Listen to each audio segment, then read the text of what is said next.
Trump کا behaviour مجھے game of Thrones کے ٹارگیرین میڈ کنگ کی یاد دلاتا ہے. ٹرمپ فرسٹریٹ ہو رہا ہے، جو اچھا سائن نہیں ہے، بہت برا سائن ہے پوری دنیا کے لیے.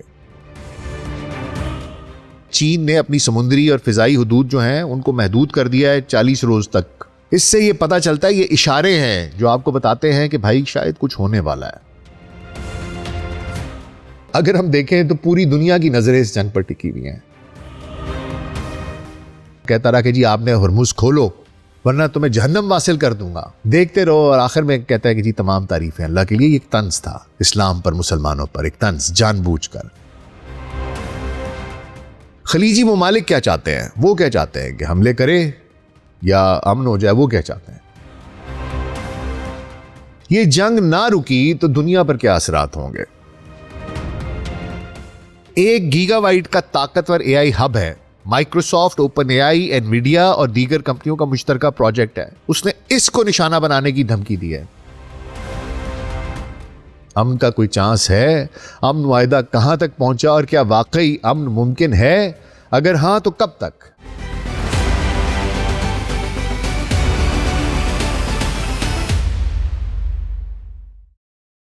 Global search podcast doctor Nasir Baig کے ساتھ ابھی خدمت میں حاضر ہیں. جی السلام علیکم. ٹرمپ کا بیہیویئر مجھے گیم آف تھرونز کے ٹارگیرین میڈ کنگ کی یاد دلاتا ہے، جس نے خود ہی اپنے پورے شہر کو جلا کر خاکستر کر دیا تھا. یا اس کی بیٹی ڈینیریس جس نے آخری ایپیسوڈ میں ہوش کھو دیے، کنگز لینڈنگ کو جلا کر رکھ دیا. وہ مناظر سب لوگوں کو پریشان کر گئے. یا ٹرمپ، اس کا پارٹنر نیتن یاہو اور اسرائیل، وہ ایک باولے کتے کی طرح ہر کسی کو کاٹنے کو تیار دکھائی دیتے ہیں. ان کی دھمکیاں اور بدماشیاں ختم ہونے کا نام ہی نہیں لے رہی، اور پوری دنیا کو صرف معاشی نہیں، ایک ایگزسٹینشل تھریٹ، ایک ایگزسٹینشل خطرے میں ڈال رکھا ہے. یہ باز ہی نہیں آ رہے. پچھلے 3 روز میں ایران نے امریکی طیاروں اور ہیلی کاپٹرز کو تباہ کر کے امریکی فضائیہ کی جو برتری تھی اس غبارے سے بھی ہوا نکال دی ہے. ایک F-15 لڑاکا طیارہ گرایا، C-130 یہ کہتے ہیں ہم نے خود جلا دیا، لیکن وہ بھی تباہ ہوا. بلیک ہاک ہیلی کاپٹرز تباہ ہوئے، A-10 تھنڈر بولٹ تباہ ہوا، MQ-9 ڈرون تباہ ہوا اصفہان کے علاقے میں. اور ٹرمپ اس بات پر جشن منا رہا ہے کہ دیکھیں جی ہم نے اپنے دونوں کے دونوں پائلٹ بچا لیے ہیں. اس کی وجہ یہ ہے کہ اس کے پاس اور کچھ ہے ہی نہیں ہے. گزشتہ اتوار کو، ایسٹر کو، اس نے ایک ایسی ٹویٹ کی ہے جو نہ صرف اشتعال انگیز تھی بلکہ لغویات سے بھری ہوئی تھی. فحش زبان استعمال کی ہوئی تھی اور اس میں دھمکیاں دی ہوئی تھی کہ جنگ کو خطرناک حد تک اسکیلیٹ کر لے گا. اور اس عزم کا بھی اعادہ کیا دوبارہ اپنی تقریر میں بھی کہ جی ایران کے سیویلینز، انفراسٹرکچر، پل، بجلی گھر، ان کو بھی اڑا دوں گا. وہ دوسری طرف اسرائیل ہے، اس نے قطر کے آدھے حصے والے جزیرے پر واقع وہ جو جنوبی پارس ہے، ساؤتھ پارس، اس کی پیٹرو کیمیکل فیسلٹی پر دوسری بار بمباری کی ہے، حملہ کیا ہے، جو کہ دنیا کا سب سے بڑا قدرتی گیس فیلڈ ہے. یہ ایران اور قطر دونوں کے درمیان، بالکل دونوں کے درمیان میں ہے. آدھا ایک کے پاس ہے، آدھا ایک کے پاس ہے. جنوبی حصہ پارس کہلاتا ہے جو ایران کے پاس ہے، اور جو قطر کے پاس ہے وہ نورس ڈوم کہلاتا ہے، ادھر راس لفان ریفائنری ہے. جغرافیائی طور پر یہ فارس کی خلیجی کی ساحل پر ایسلویا جو ہے نا اس کے صنعتی زون میں واقع ہے، اور ایران کی تقریباً 50% پیٹرو کیمیکل پروڈکشن جو ہے وہ یہاں سے آتی ہے. اور اسی طرح راس لفان قطر کا بہت بڑا LNG ہب ہے جو عالمی طور پر گیس سپلائی کرتا ہے. 20% گیس پوری دنیا کی 1/5 سپلائی کرتا ہے. امریکہ نے اس سے پہلے اسرائیل کو خبردار کیا تھا جب اس نے پہلی دفعہ حملہ کیا تھا کہ جی اس کو دوبارہ نشانہ نہ بنانا، لیکن اسرائیل نے دوبارہ حملہ بنایا. جب آپ کے پاس ٹرمپ کی ویڈیوز ہوں گی ایپسٹین کی تو پھر آپ کیوں گھبرائیں گے؟ پھر آپ کیوں سنیں گے اس کی بات؟ وہ تو آپ جو دل چاہتا ہے کریں گے. ٹرمپ تو آپ کے لیے ایک کلاؤن ہے، ایک پپٹ ہے، ایک جوکر ہے. پھر اس کے جواب میں ایران نے قطر میں، راس لفان پر، کویت میں، امارات میں، خلیج میں دیگر توانائی کی تنصیبات پر انہوں نے بھی نشانہ بنایا. نتیجہ یہ ہوا ہے کہ عالمی منڈی میں تیل کی قیمتیں جو ہیں وہ پھر بڑھ گئی ہیں. 115 تک جا کے دوبارہ شاید اس وقت 111 جس وقت میں ریکارڈ کرا رہا ہوں اس طرح ہے ڈالر فی بیرل. اس سے پہلے امریکہ اور اسرائیل نے بشہر نیوکلیئر پلانٹ کے قریب 75 میٹر دور صرف اس سے حملہ کیا ہے. بشہر پلانٹ ایران کا واحد فعال نیوکلیئر پاور پلانٹ ہے جو خلیج فارس کے ساحل سے صرف 17 کلومیٹر دور بشہر میں واقع ہے. 1970 کی دہائی میں جرمن کمپنی سیمنز تھی، اس نے شروع کیا تھا. 79 کا جب انقلاب آیا اسلامی تو یہ بھاگ گئے.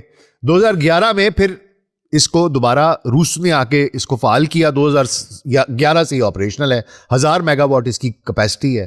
ایک شخص آلریڈی یہاں پر ہلاک ہو چکا ہے. پلانٹ خود تو محفوظ رہا ہے لیکن IAEA جو ہے وہ وارن کر رہا ہے.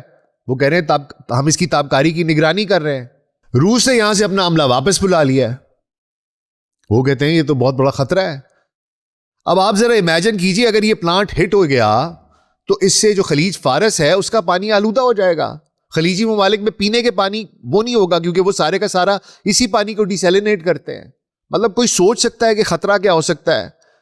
اس کے ریڈیو ایکٹیو فال آؤٹ ہوگا, ہوا کے ذریعے تابکاری پھیلے گی, خلیج فارس کا جو پانی ہے وہ آلودہ ہو جائے گا, پینے کے پانی کا بحران ہو جائے گا, خوراک اور صحت پر کیا اثرات ہوں گے کوئی سوچ سکتا ہے. کروڑوں لوگوں کی جانیں ہیں جن کو خطرہ ہو سکتا ہے.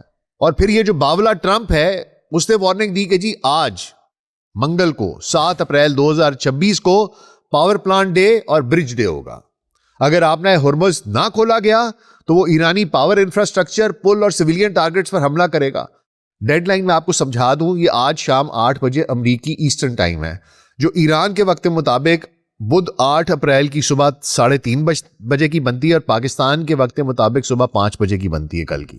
اچھا, یہ ٹرمپ کا کوئی پہلی دفعہ نہیں ہے کہ اس نے کوئی ڈیڈ لائن دی ہے, یہ اس سے پہلے بھی 5 مرتبہ ڈیڈ لائنز دے کر ان کو آگے کر چکا ہے. اب سوال یہ ہے کہ کیا اس دفعہ بھی ڈیڈ لائن کو آگے کرے گا یا حملہ کر دے گا. خلیجی ممالک کیا چاہتے ہیں؟ وہ کیا چاہتے ہیں کہ حملے کرے یا امن ہو جائے؟ وہ کیا چاہتے ہیں؟ اسرائیلی جو ہے وہ ٹرمپ سے یہ حملے کروانے میں کامیاب ہو جائیں گے کہ وہ ہونے دیں گے کہ چلو امن ہو جائے یا ڈیڈ لائن آگے ہو جائے؟ وہ کیا چاہ رہے ہیں؟ ایران کا رد عمل کیا ہوگا اگر یہ ہو جاتا ہے تو؟ یہ جنگ نہ رکی تو دنیا پر کیا اثرات ہوں گے؟ امریکی اس جنگ کے بارے میں کیا کہتے ہیں؟ امن کا کوئی چانس ہے؟ امن معاہدہ کہاں تک پہنچا اور کیا واقعی امن ممکن ہے؟ اگر ہاں تو کب تک؟ آج کے پروگرام میں اس سب پر بات ہوگی. تو حضور اگلے 10 سے 15 منٹ کے لیے دھیان ذرا ادھر, اور اگر ہمارا کانٹینٹ پسند آ رہا ہے, اچھا لگ رہا ہے تو ویڈیو کو لائک کر دیجئے گا, چینل کو سبسکرائب کر دیجئے گا. تو آئیے آغاز کرتے ہیں. یہ جنگ ٹرمپ کا کمبل بن گئی ہے. ٹرمپ اس کو چھوڑتا ہے, یہ ٹرمپ کو نہیں چھوڑتی. اب نہ وہ اس سے نکل پا رہا ہے نہ اس کو جیت سک رہا ہے. اس کے اندر کا بلی کیڑا جو ہے وہ اسے کاٹتا ہے تو وہ دھمکیاں دیتا ہے, حالات دیکھتا ہے تو یو ٹرن لے لیتا ہے. لیکن اس دفعہ حالات مختلف دکھائی دے رہے ہیں. ایرانی سویلین انفراسٹرکچر پر حملے کیے گئے ہیں. پل, سکول, کالج, یونیورسٹیاں, اسپتال, بجلی گھر, تیل کی تنصیبات, ہر جگہ کو نشانہ بنایا گیا ہے. اور تو اور نیوکلیائی پلانٹ کے قریب بم گرائے گئے ہیں. ٹرمپ فرسٹریٹ ہو رہا ہے, جو اچھا سائن نہیں ہے. ایک طاقتور شخص جس کے پاس اتنی بھی زیادہ طاقت ہو, پوری دنیا کی سب سے بڑی فوج کی کمانڈ ہو, دنیا کی سب سے بڑی اکانومی ہو, وہ ایک جنگ میں سوچے سمجھے بغیر چھلانگ مار دے اور اس کے بعد اس کو سمجھ نہ آئے کہ میں کروں کیا, اور فرسٹریٹ ہو جائے, تو یہ بہت برا سائن ہے پوری دنیا کے لیے. اور صرف یہ ایک برا سائن نہیں ہے, چین نے اپنی سمندری اور فضائی حدود جو ہیں ان کو محدود کر دیا ہے. 40 روز تک ان کو محدود کر دیا, لمٹ کر دیا ہے. اس سے یہ پتا چلتا ہے, یہ اشارے ہیں جو آپ کو بتاتے ہیں کہ بھائی شاید کچھ ہونے والا ہے. اچھا, جو خلیجی ممالک ہیں ان میں بھی اس سچویشن کو لے کر بہت تشویش ہے. ان کا خوف اپنی جگہ پر درست ہے کہ یار یہ اگر جنگ بند بھی ہو جاتی ہے تو ایران اس علاقے میں ایک بہت بڑی پاور بن جائے گا, اور اس نے ریڈ لائن آلریڈی کراس کر لی ہوئی ہے. ہم پر اس نے میزائل حملے بھی کر دیے, ڈرون حملے بھی کر دیے. وہ اپنی جگہ پر خائف ہیں. بالخصوص متحدہ عرب امارات, وہ یہ چاہتا ہے کہ امریکہ نے یہ جو جنگ شروع کی ہے وہ اسے منطقی انجام تک پہنچائے. یہ وہی ہے جو اسرائیل چاہتا ہے. حضور مسئلہ یہ ہے کہ امریکہ میں تو ایک ٹرمپ ہے اور اس کی انتظامیہ جو باولی ہے. اسرائیل میں تو اکثریت ایسوں کی ہے جن میں انسانیت کی رتی تک نہیں ہے. لبنان میں 1,500 سے زیادہ شہید کر دیے, 12 لاکھ لوگ بے گھر ہیں. جنوبی لبنان پر اس نے پکا قبضہ کر لیا ہے. غزہ میں کیمپس پر دوبارہ بمباری کی ہے. ایران میں انٹیلیجنس چیف ماجد خادمی کو شہید کر دیا ہے. پارس آئل فیلڈ پر امریکہ کے منع کرنے کے باوجود بمباری کی ہے. وہ امن نہیں چاہتا, اور حالات دیکھیں تو لگتا ہے جیسے شاید اس دفعہ ٹرمپ واقعی حملہ کر بھی دے گا جو پلوں پر, اور یہ کہہ رہا ہے. اور پھر اس کا جواب آئے گا, اور اس کا جو پورے کا پورا ایک اسپائرل ہے نا یہ آؤٹ آف کنٹرول جائے گا، کیونکہ ایران نے ان دھمکیوں کو مسترد کر دیا ہے.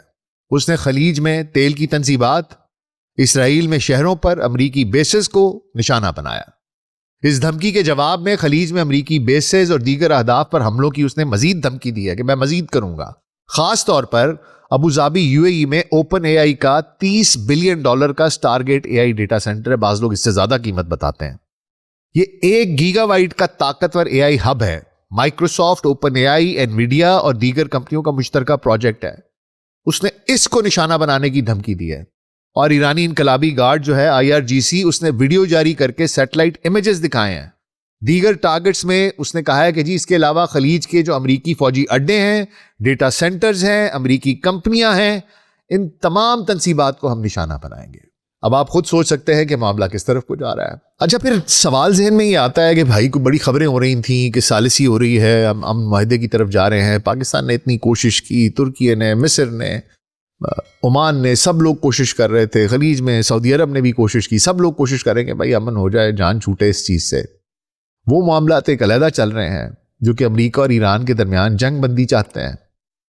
اور وہ کہانی کہاں تک پہنچی ہے تو یہ بھی دیکھنا بڑا ضروری ہے. امریکہ نے پاکستان کے ذریعے ایران کو ایک باضابطہ تجویز بھیجی تھی کہ جس فریم ورک میں 30 سے 45 دن کی جنگ بندی اس میں بتایا گیا تھا کہ جی گویا ایک پاز کا بٹن، اس کو پاز کر دیا جائے اور اس مدت کے دوران دونوں فریق جو ہیں وہ بیٹھ کر بات چیت کریں اور ایک طویل مدت کے لیے فریم ورک پر مذاکرات کریں.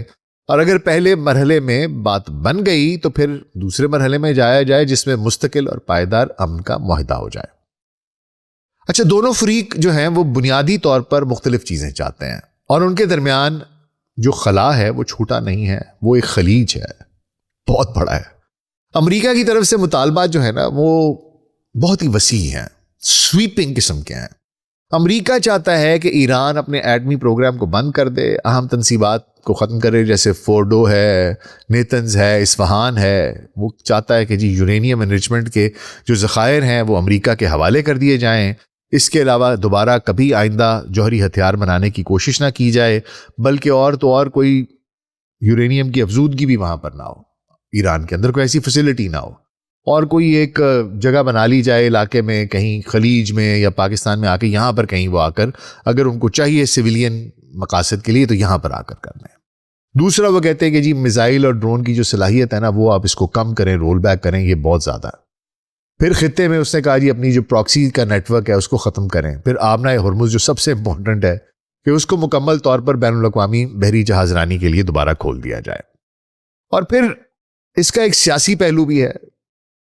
ٹرمپ انتظامیہ یہ چاہتی ہے کہ یہ معاہدہ ایسے دکھنا چاہیے کہ امریکہ کی واضح فتح ہے، ایک ناقابل تردید امریکی فتح، امریکی کامیابی. اچھا، یہ صرف انہیں آپٹکس کے لیے نہیں چاہیے کہ وہ کوئی they want to feel good factor نہیں ہے، یہ ان کو اپنی انٹرنل پالیسی کے لیے چاہیے، جو داخلی ان کی جو ہے نا پالیسی اپنے ملک کے لیے چاہیے، کیونکہ امریکہ کے اندر یہ جنگ انتہائی غیر مقبول ہے. یہ میں آگے چل کے آپ کو بتاؤں گا کہ کیا مقبولیت ہے اس جنگ کی. وہ یہ چاہتے ہیں کہ اس کو امریکہ میں اس طریقے سے بیچ سکیں کہ یہ ہماری فتح ہے. They want to sell it as their victory. Tehran کہتا ہے کہ وہ اپنا جوہری پروگرام ختم کرنے کے لیے تیار نہیں ہے، بالکل نہیں. وہ شفافیت کی یقین دہانی کرانے کے لیے تیار ہے، اس پر آمادہ ہو سکتا ہے، گارنٹی دے سکتا ہے. وہ کہتا ہے آپ IAEA کو کہیں آ کر معائنہ کرے، ہم ہتھیار نہیں بنائیں گے، ہم آپ کے ساتھ معاہدہ کر لیتے ہیں، لیکن یہ نہیں ہوگا. یورینیم افزودگی جاری رہے گی اور یہ ایران نے کہا ہے کہ ایک لحاظ سے اس کی ریڈ لائن ہے. اچھا، دوسری طرف آبنہ ہرمز آ جاتا ہے، وہ ایران کے لیے سب سے بڑی لیوریج ہے. اگر اس جنگ میں آبنہ ہرمز نہ ہوتا تو یہ جنگ تو بہت پہلے کی ختم ہو جاتی. تو ایران پہلے بھی اس طرح کے بیانات دے چکا ہے کہ جنگ ختم ہونے کے بعد بھی وہ امریکہ یا اسرائیل کے جو بحری جہاز ہیں ان کو مفت راستہ یہاں سے نہیں دے گا. پھر ایران کہتا ہے کہ جو آپ نے ہم پر سینکشنز لگائی ہوئی ہیں اس میں نرمی کیجئے، یہ نان نیگوشیبل ہے اس کے لیے. پھر وہ کہتے ہیں کہ جو ہمارے نقصانات ہوئے ہیں ان کو آپ پورا کیجئے، ٹھیک ہے. اور اس کے بعد وہ بات یہ کرتے ہیں کہ جناب ہم جنگ کو پاز نہیں کریں گے، کرنا ہے تو سٹاپ کرو، یہ پاز والا کھیل ہم سے مت کھیلو، کیونکہ ہم نہیں چاہتے کہ تم ری گروپ ہو اور ری گروپ ہو کر ہم پر دوبارہ اٹیک کر دو، سانس لے کر پھر دوبارہ مارنا شروع کر دو، پھر دوبارہ بدتمیزی شروع کر دو، پھر دوبارہ خرافات بات کرو. اصل معاملہ یہ ہے کہ دونوں کو ایک دوسرے پر اعتبار نہیں ہے. بڑی سیدھی سی بات ہے. اور یہ سب سے بڑا فیکٹر ہے اس پوری کی پوری کہانی میں. دیکھیے ایک تو یہ ہے کہ جو امریکہ ہے اس کی طرف سے زیادہ ایک میکسیملسٹک قسم کے مطالبات کیے گئے ہیں. ٹھیک ہے, وہ امریکہ کمپرومائز نہیں مانگ رہا, وہ سرنڈر مانگ رہا ہے. وہ کہہ رہا ہے کہ جی وہ اس طرح کی اس نے جو پوائنٹس دیے ہیں وہ ایسے کہ جی تم ہارے ہو, تم سرنڈر کرو. ایران کہتا ہے بھائی صاحب کس لیے, امریکہ اس کے اوپر بڑا دباؤ ہے کیونکہ جو اس کی انٹرنل پالیسی ہے امریکہ کے اندر, لوگ اس کو ہر طرف سے سوال کر رہے ہیں. پھر اس کے علاوہ اسرائیل اور خلیجی ریاستوں کی طرف سے دباؤ ہے جو امریکہ کی اس تنازع میں حمایت کرتے ہیں, اور وہ سب چاہتے ہیں کہ ایران کو مستقل طور پر کمزور کرو, تم اس کو یہاں چھوڑ جاؤ گے یہ ہمارے لیے مصیبت پڑ جائے گا. اس لیے واشنگٹن کے پاس اصل میں فلیکسیبلٹی کتنی رہ جاتی ہے اس کے بعد وہ آپ خود ہی محسوس کرنے, اس کو ہر طرف سے پریشر ہے. ایران کی طرف سے اگر موجودہ دیکھا جائے جو معاملات ہیں, جو انہوں نے شرائط اگر جو انہوں نے بھیجی ہیں وہ اگر قبول کر لیتے ہیں امریکہ کی یہ, تو ملک کے اندر ان کی قیادت, ان کی تو بڑی ذلت اور تضحیق ہوگی. وہ تو اپنے لوگوں کو بات کرتے رہے ہیں, کہاں پر امام حسین کی قربانی کی بات کرتے رہے ہیں, آیت اللہ خامنہئی نے اپنی زندگی دی ہے, پتہ نہیں کس کس اور لوگ کتنے ہیں جو شہید ہوئے ہیں. تو وہ کہیں گے اگر تم نے یہی کرنا تھا, آخر میں گھٹنے ہی ٹیکنے تھے, ایک ایسی قرارداد, ایک ایسے امن معاہدہ کر لینا تھا جس میں ایسے لگتا ہے کہ تم شکست کھا گئے ہو, تو پھر ان کی عوام تو انہیں نہیں چھوڑے گی. اور کوئی بھی سیاسی قیادت اس طرح کی صورتحال میں وہ ان کے لیے اس کو سنبھالنا مشکل ہو جائے گا. اور معاملہ یہ ہے کہ ایک بہت بڑا فقدان ہے, ٹرسٹ ڈیفیسٹ ہے. اس کی وجہ یہ ہے کہ ایران گزشتہ برس بھی بات چیت ہو رہی تھی, سٹیو وٹکوف تھا, جیرڈ کشنر تھا, اور بات چیت کے دوران ہی 2025 میں اسرائیل نے حملہ کیا, اس کے بعد امریکہ نے حملہ کر دیا. اس دفعہ کیا ہے, عمان ثالثی کرا رہا تھا, 3 مذاکرات کے راؤنڈز ہوئے ہیں, اور اس کے بعد آپ نے حملہ کر دیا. اور حالانکہ وہ ہر چیز مان رہا تھا ایران, اس وقت آپ نے ہرمز بھی کھلا ہوا تھا, وہ اپنی نیوکلیئر اس کے اوپر بھی بات کرنے کو تیار تھا, لیکن اب آپ نے پنگا لیا, اور پنگا لے کے آپ نے ہرمز بھی بند کرا دی. ایران کے اندر جو باقی لوگ ایک حکومت کے خلاف تھے وہ یکجا بھی ہو گئے, ایک بھی ہو گئے, اور پوری دنیا میں آپ کی جگہ سائی ہوئی کیونکہ وہ اتنے ریزیلینٹ نکلے. آپ نے مس کیلکولیٹ کیا and you went into a war which you are not prepared for, جس میں آپ کو یہی نہیں پتا تھا کہ آپ کے اہداف کیا ہیں, جس میں آپ کو یہی نہیں پتا تھا کہ میں جا کس لیے رہا ہوں, جس میں آپ کو یہی نہیں پتا تھا کہ آگے سے ریاکشن کیا آئے گا. ایران نے اس وقت آپ کو گچی سے پکڑا ہوا ہے اور آپ ہل نہیں سکتے, اور آپ اس کو کہتے ہیں کہ تم اس طرح کی مان لو امن کے لیے کہ جی تم ہار گئے ہو, تو وہ نہیں مانے گا. اس لیے یہ ایک سٹیلمیٹ ہے جو ابھی تک جاری رہے گا. اور دوسری جانب اگر ہم دیکھیں تو پوری دنیا کی نظریں اس جنگ پر ٹکی ہوئی ہیں, چاہے آپ امریکی شہری ہوں یا یورپی, آپ کا تعلق مشرق وسطیٰ سے ہو, خلیجی ممالک سے ہو, یا ایشیا کے کسی ملک سے. 1 ماہ سے زیادہ عرصے سے جاری یہ ایران امریکہ اسرائیل جنگ, اس نے ہم سب کی زندگیوں کو پہلے ہی متاثر کر دیا ہے, مزید کر رہی ہے, اور آگے بھی یہ جنگ نہ رکی تو اس کے اثرات اس سے مزید شدید ہوتے جائیں گے. اس لیے کہ اس جنگ کے اثرات پوری دنیا کی معیشت پر براہ راست پڑ رہے ہیں. میں آپ کو ایک بات بتاتا ہوں, میری بیگم نے کل مجھے کہا کہ جی بچوں کی ایک ٹیوشن میں ختم کروا رہی ہوں, میں اتنا پیٹرول افورڈ نہیں کر سکتی. میں نے کہا اچھا دیکھتے ہیں. انہوں نے کہا میں دوسری ٹیوشن پر بھی 1 دن چھوڑ کر 1 دن بھیجوں گی. اچھا میں سوچ رہا تھا کہ اگر اسی طرح اور بچے بھی وہ کم ہو جاتے ہیں, نہیں جاتے, تو سینٹر والوں کو اپنے استادوں کو, استانیوں کو فارغ کرنا پڑے گا. پھر بہت سے بچے بچیاں ہیں, اساتذہ ہیں جو رکشوں پر, ٹیکسیوں پر آتے ہیں, ویگنیں لگائی ہوئی ہیں, ان ڈرائیورز کا روزگار جائے گا. اچھا وہ پھر جب ان کا روزگار جائے گا وہ اپنے خرچے کم کرنے کے لیے کچھ مزید اقدامات کریں گے, اس سے مزید لوگ بے روزگار ہوں گے. تو اس جنگ سے صرف مہنگائی نہیں بڑھ رہی ہے بلکہ بے روزگاری ہو رہی ہے, اور ایک چین شروع ہو چکی ہے جو میں نے خود دیکھی ہے. حالانکہ ہم سارے کے سارے براہ راست اس جنگ کا حصہ نہیں ہیں, اور یہ صرف پاکستان میں نہیں اور ہر جگہ ہو رہا ہے. میں ویڈیو دیکھ رہا تھا, شری لنکا میں فوڈ ڈیلیوری والا بچہ تھا, وہ کہتا ہے جی ہم بے روزگار ہو جائیں گے, ہم تو پہلے بڑے سخت سٹرین میں تھے شری لنکن اکانومی. کہیں بھی آپ دیکھ لیں, ریسٹورانٹس ہیں ادھر, یہ جو تیل اور گیس کی قیمتوں میں اضافہ ہو رہا ہے, ٹرانسپورٹ سیکٹر ہو, آپ کے کھانے پینے کا سیکٹر ہو، ریسٹورانٹس ہوں، فوڈ انڈسٹری ہو، یا کہیں پر بھی آپ دیکھ لیں، ہر جگہ پر لوگ متاثر ہو رہے ہیں۔ میں نے آپ کو بتایا یہ چین کیسے کام کر رہی ہے۔ امریکہ میں گیس کی قیمتیں $4 فی گیلن سے تجاوز کر گئی ہیں۔ آپ کو مزے کی بات بتاؤں، یہ جس شخص کی تصویر آپ ابھی اسکرین پر دیکھ رہے ہیں، اس کا نام کارلوس ہے۔ یہ فلوریڈا کا رہنے والا ہے، ایک امریکی شہری ہے۔ اس نے ہاتھ سے 4 صفحات پر مشتمل ایک سیز فائر ایگریمنٹ لکھا۔ اچھا، اس کا کہنا یہ تھا کہ میں ہاتھ سے اس لیے لکھ رہا ہوں کیونکہ یہ زیادہ افیکٹو ہوتا ہے، ای میل اس لیے نہیں بھیج رہا۔ اچھا، اور اس نے انٹرنیٹ سے تہران کے کسی سرکاری دفتر کا نمبر حاصل کیا، اور اس کے ہمسائے کے پاس نا فیکس مشین تھی۔ جو نئی جنریشن کے لوگ ہیں اسے شاید فیکس مشین کا نہ پتا ہو۔ فیکس مشین ہوتی تھی جس میں آپ ایک کاغذ، ایک لیٹر وغیرہ ڈالتے تھے، دوسرے فیکس نمبر پر ٹیلی فون لائن پر ان کے پاس چلا جاتا تھا۔ تو اس کے ہمسائے کے پاس فیکس مشین تھی، اس نے اس کے گھر میں اس کی بغیر اجازت کے گھس کے یہ سیز فائر ایگریمنٹ تہران بھیجنے کی کوشش کی، اور کیونکہ اس نے ہمسائے سے اجازت نہیں لی ہوئی تھی، اس کے ہمسائے نے رپورٹ کر دی، اس کو گرفتار کر لیا گیا۔ لیکن میں چاہتا ہوں کہ آپ ذرا سوچئے کہ امریکہ میں لوگ اس جنگ سے کتنے تنگ ہیں، اور وہ نہیں چاہتے کہ یہ جنگ ہو۔ اکتوبر 2001 میں ایک عوامی سروے میں پوچھا گیا کہ کیا امریکہ کو افغانستان میں جنگ کرنی چاہیے؟ اکثریت نے حمایت کی، انہوں نے کہا جی ہاں۔ مارچ 2003 میں عراق کے بارے میں سروے ہوا تو بھی واضح اکثریت نے کہا ہاں جی۔ 28 فروری 2026 کو امریکہ اور اسرائیل نے ایران کے خلاف مشترکہ حملہ شروع کیے تو ایک مرتبہ پھر امریکی عوام سے سوال کیا گیا کہ آپ کیا کہتے ہیں؟ اس بار جواب مختلف تھا۔ جنگ کے پہلے دن اپروول صرف 34% تھی۔ اس سے پہلے اب تک کسی بھی امریکی صدر نے عوام کی رائے کے خلاف جا کر اپنی طرف سے اس طرح کی کوئی بڑی جنگ شروع نہیں کی۔ ٹرمپ پہلا صدر ہے۔ امریکہ میں لوگ پہلے دن سے اس جنگ کی مخالفت کر رہے ہیں، اور جیسے جیسے یہ جنگ چلتی جا رہی ہے لوگوں میں اس کی مخالفت بڑھتی جا رہی ہے۔ پہلے چند گھنٹوں میں جب جنگ شروع ہوئی 43% امریکی اس کے خلاف تھے۔ پہلے مہینے کے آخر تک یہ مخالفت بڑھ کے 61% ہو گئی۔ مہینہ گزرنے کے بعد 66% امریکی، یعنی کہ 2/3 امریکی یہ کہتے ہیں کہ اس جنگ کو جلد از جنگ ختم کر دو۔ اور اس کی بہت سی وجوہات ہیں۔ پہلی وجہ یہ ہے کہ امریکی پوچھتے ہیں بھائی یہ جنگ شروع کس لیے کی ہے؟ ہماری جنگ ہی نہیں ہے۔ 2/3 کا کہنا ہے کہ ٹرمپ انتظامیہ نے ہمیں بتایا ہی نہیں کہ اس کے فوجی مقاصد کیا ہیں۔ وائٹ ہاؤس نے صرف اتنا کہہ دیا جی ایران امریکہ پر ایک امیجیٹ تھریٹ تھا، حملہ کرنے والا تھا۔ امریکی کہتے ہیں بھائی یہ تو ہم اس سے متفق ہی نہیں ہیں۔ دوسری وجہ یہ ہے کہ امریکی لوگ یہ سمجھتے ہیں کہ اس جنگ کے بعد ان کی سیکیورٹی مزید خطرے میں پڑ گئی ہے۔